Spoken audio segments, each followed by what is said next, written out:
अस्सलामुअलैकुम वरहमतुल्लाहि वबरकातुहू। Sports stories की एक और एपिसोड के साथ मैं बाबर खान और अली तारिक हाजिर हैं। पाकिस्तान टीम ने सुपर 4 का पहला मैच खेला बांग्लादेश के ख़िलाफ़ और बहुत ही आसानी के साथ मैच जीत लिया। मैच तो जीत लिया, लेकिन इस मैच के अंदर भी कुछ चीज़ें ऐसी थीं जिसके ऊपर हमें मेहनत करने की या गौर करने की या उसको बदलने की या उसको बेहतर करने की ज़रूरत हमने देखी है। ख़ास तौर से उस वक्त जब हमने 47 रन पर 4 खिलाड़ी आउट कर दिए थे बांग्लादेश के। हमें अटैक करना चाहिए था। लेफ्टी शाकिब उल हसन बैटिंग कर रहे थे। एक बार फिर हमने वही गलती की कि लेफ्टी के ऊपर हमने इफ्तिखार को नहीं यूज़ किया। जब उन्होंने 50 कर लिए, जब एक 100 रन की पार्टनरशिप लगा ली, उसके बाद हम इफ्तिखार को लेकर आए और इफ्तिखार ने आते ही अपने दूसरे ओवर में विकेट भी निकाल दी शमीम की। तो क्या बाबर उस पर ट्रस्ट नहीं कर पा रहे हैं, या वो अभी तक अपने जहन में यही प्लान बना के लेकर आएंगे क्योंकि मेरे पेसर बहुत अच्छे हैं, मुझे उनके साथ ही जाना चाहिए, वही मुझे विकेट लेके देंगे। लेकिन अगर पेसर विकेट नहीं लेते तो क्या हम कुछ नया नहीं कर सकते? और शादाब की परफॉर्मेंस फिर एक बार हमारे लिए बहुत ही अलार्मिंग है कि वो विकेट नहीं ले पा रहे हैं। आज उन्होंने अपने कोटे के पूरे ओवर भी नहीं कराए, यानी कि वो इतने ज़्यादा इफेक्टिव नहीं थे। इस वजह से उनके 7 ओवर कराए गए, 3 ओवर उनके रोके गए सलमान अली आगा और इफ्तिखार से। फिर वो ओवर करवाए गए, 5 ओवर इफ्तिखार ने किए और 1 ओवर सलमान अली आगा ने किया, उन्होंने 11 रन दिए।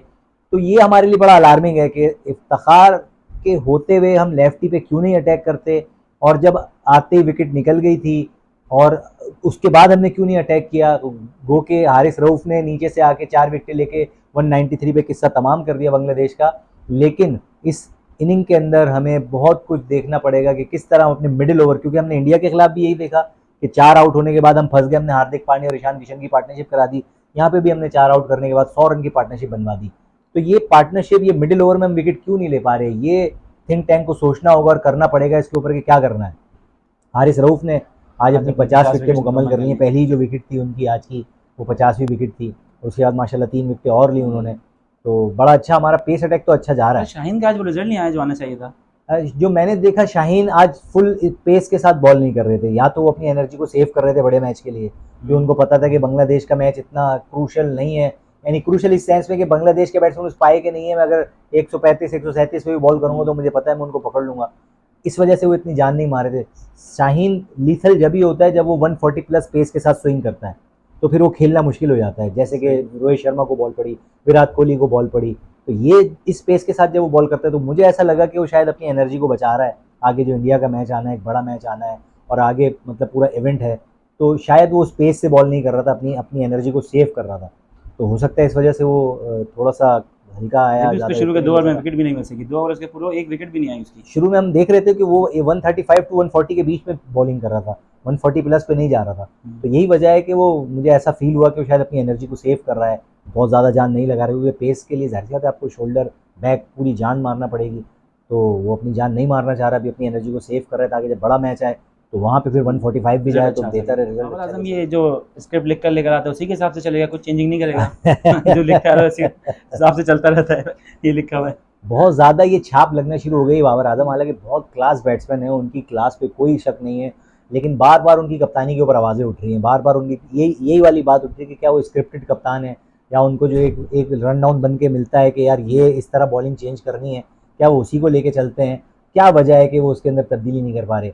तो ये बाबर को भी सोचना पड़ेगा कि जब आपकी पार्टनरशिप लग जाए तो आउट ऑफ द बॉक्स आपने क्या करना है। आज जैसे मैंने आपको मिसाल दी, इफ्तिखार शाकिब उल हसन के ऊपर उनको अटैक करना चाहिए था। जब उसने 50 कर ली, 100 की पार्टनरशिप लगा ली, उसके बाद थक हार के आप इफ्तिखार को लेकर आ रहे हैं, तो उसने विकेट निकाल के भी दी। और उसने फिर लेफ्टी की विकेट निकाल दी थी उसने।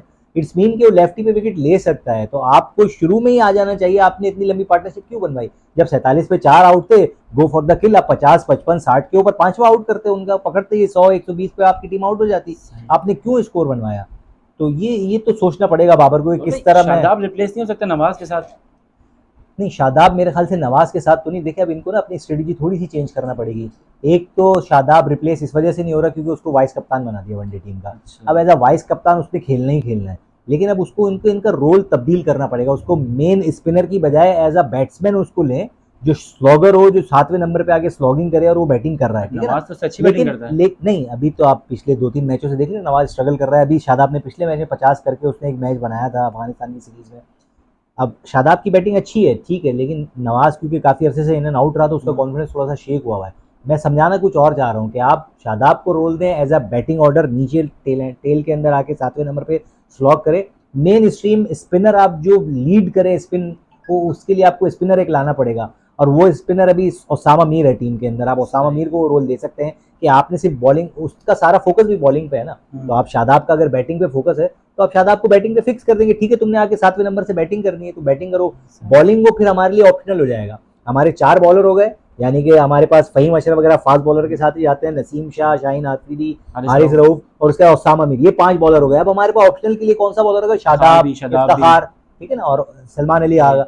तो अब हमें सलमान अली आगा को बिठा के या तो ओसामा मीर को लाएं, या हम, ठीक है ना, सलमान अली आगा को अगर बिठा के हम ओसामा मीर को लाते हैं तो फिर हमारे पास शादाब नहीं। देखिए ना, अगर आपको 90 नंबर तक बैटिंग ही करवानी है तो जो टॉप के 4 बैट्समैन है वो क्या सिर्फ अपनी बारी लेने के लिए? भाई बैटिंग का काम उनका है, ये आप तो टेल एंडर को इसलिए रखते हैं कि आखिर के जो 35-40 रन है उसके लिए कोई ऐसा बैट्समैन हो जो स्लॉक करके मैच जितवा दे। अगर आप 90-10वें नंबर तक यही सोचोगे कि यार इसको भी बैटिंग आती है, इसको भी बैटिंग आती है, तो फिर इसका मतलब आपको अपने बैट्समैन पे ट्रस्ट नहीं है ना जो ऊपर खेल रहे हैं। तो आपने ऊपर के 5 टॉप ऑर्डर के पक्के बैट्समैन है आपके पास जो प्रॉपर बैट्समैन है, उसके बाद नीचे 2 आ गए ऑलराउंडर, फिर नीचे 3 फुल फ्लैश बॉलर आ गए। तो इस तरह कॉम्बिनेशन बनाना होता है। तो मेरे ख्याल से शादाब को फुल फ्लैश बैटिंग की तरफ ले आए, उसको पार्ट टाइम बॉलर की तरह यूज करें, और एक फुल फ्लैश स्पिनर लें जो पक्का स्पिनर हो ओसामा मीर की तरह। तो ये कॉम्बिनेशन इनको बनाना पड़ेगा। और एक ऑफ स्पिनर इनके पास इफ्तिखार है, तो सलमान अली आगा को बिठा दें, उसकी जगह ओसामा मीर को लेकर आए, शादाब को बैटिंग में ऑर्डर में ऊपर करें और इफ्तिखार उसके साथ हो। तो इस तरह का अगर कॉम्बिनेशन बना ले तो मेरे ख्याल से ज्यादा बेहतर है, क्योंकि शादाब तो आज जैसी बॉलिंग कर रहे थे मेरी समझ में नहीं आ रहा था, वो क्या बॉलिंग की, मेन स्ट्रीम बॉलर है, उनसे फ्लाइट नहीं हो रही थी, वो मुसलसल खींच के बॉल कर रहे थे, जिसके ऊपर मुशफिकुर रहीम टांग रख के उनको स्वीप मार रहे थे, इतने पक्के पक्के चौके मारे। तो ये अलार्मिंग है। शाहीन भी बड़ा प्यारा छक्का मारा जो उसने पीछे मारा है। चलें, शाहीन का तो पेस है, उसको अगर अच्छा मिडिल हो गया तो छक्का चल जा सकता है, लेकिन शादाब लेग ब्रेक बॉलर है, उसके स्पिनिंग विकेट पे उसको टर्न नहीं मिल रहा, उसको फ्लाइट नहीं मिल रहा, तो फिर उसकी बॉलिंग का फिर कोई फायदा रहा नहीं ना, फिर उसके सवालिया निशान तो होगा। तो ये देखना पड़ेगा बाबर को कि अपना कॉम्बिनेशन चेंज करे, और श्रीलंका के खिलाफ अगर ये ट्राई कर लें इस कॉम्बिनेशन को, तो आपके पास इंडिया के मैच में आपके पास सोचने के लिए होगा कि यार हाँ ये हमारा कॉम्बिनेशन ऐसा है जिसको हम आगे ले जा सकते हैं। कि बाबर भी जो है वो आज लंबी इनिंग नहीं खेल सके, तो जल्दी आउट हो गया। इमाम थोड़ा लकी रहे, 3-4 अपीलें उनकी आउट भी हो गए, लेकिन रिव्यू पे बच गए। आज उन्होंने अच्छी बारी खेली, 70 प्लस कुछ रन किए। उसके अलावा रिजवान अच्छी फॉर्म में आ गए, रिजवान ने आज 50 प्लस स्कोर किया। तो हमारी बैटिंग ऑर्डर टॉप में स्कोर कर रहा है। फ़खर एक बार फिर नहीं चले, ये बड़ा अलार्मिंग है हमारे लिए कि फ़खर पिछले कोई अफगानिस्तान की सीरीज़ पूरी उनकी ख़राब गई, नेपाल के खिलाफ वो नहीं चले, इंडिया के खिलाफ उनको खैर बैटिंग पाकिस्तान कर ही नहीं सका, आज बांग्लादेश के खिलाफ भी वो स्कोर नहीं कर सके। आगे श्रीलंका और इंडिया का मैच है, फिर बड़ा मैच आ रहा है। तो हमारा ओपनिंग का ना चलना ये हमारे लिए ख़तरनाक है, क्योंकि अब हर बार बाबर सेंचुरी नहीं करेगा, हर बार रिजवान और इमाम नहीं करेंगे 50, सबको अपना अपना रोल प्ले करना पड़ेगा ना। अब वो अपना रोल मतलब इतना भी नहीं प्ले कर रहे कि वो 30 प्लस स्कोर पे भी नहीं जा पा रहे, वो 20, 22, 25 पे आउट हो जाते हैं, 10 अंडर 10 आउट हो जाते हैं। तो कम से कम 50 तक तो लेके जाए ना, अब सेंचुरी ना भी करें तो 50 तो करें ना, 70-80 का ओपनिंग स्टैंड तो देना। तो ये फ़खर के लिए, फ़खर को थोड़ा सा रिव्यू करना पड़ेगा। और मुझे तो मालूम नहीं, पर ऐसा हो सकता है कि रिजवान जैसे T20 में ओपनिंग करता है तो इसमें भी ओपनिंग कर ले।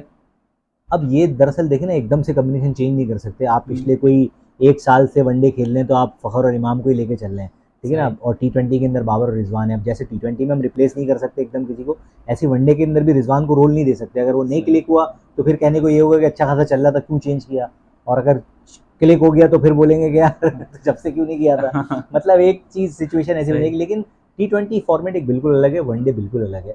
तो जो रोल रिजवान को यहाँ दिया हुआ है 4-5वें नंबर के अंदर, वो रोल वनडे में उसका अच्छा है, और आज देखो उसने डिलीवर भी किया। तो ज़रूरी नहीं है कि फ़खर के ऊपर थोड़ी सी जिम्मेदारी लेना पड़ेगी उसको, या तो वो इस खौफ में है कि यार मैं लंबी इनिंग खेलने के चक्कर में जल्दी आउट ना हो जाऊँ, जहन में जब ये आउट होने का खौफ लेकर आते हैं तो आउट हो जाते हैं, परफॉर्मेंस नहीं दे फिर तो वो ये सोच कर आएंगे भाई आउट तो हो ना अपनी जगह, मैं अपने नेचुरल शॉट खेलूँ, अपना बड़ा स्कोर खुद ही हो जाएगा जब अपने नेचुरल शॉट खेलेंगे। जब अपने शॉट्स को रोकेंगे तो फिर वो फंसेंगे और आउट हो जाएंगे। मेरे ख्याल से आज के लिए इतना ही, और हमारे इस चैनल को सब्सक्राइब कीजिए, sports stories with Babar Khan, Ali Tariq vlog, हम दोनों का मुश्तरका ये एफर्ट है जो आप देख रहे हैं। हमारे चैनल को सब्सक्राइब करें, शेयर करें, और अपनी कमेंट से हमें ज़रूर बताएं कि हम जो तज्ज़िया कर रहे हैं वो आपको एंटरटेन भी कर रहा है, आपको कुछ नॉलेज भी दे रहा है कि नहीं। और अपना बहुत ख्याल रखिए। अल्लाह हाफ़िज़।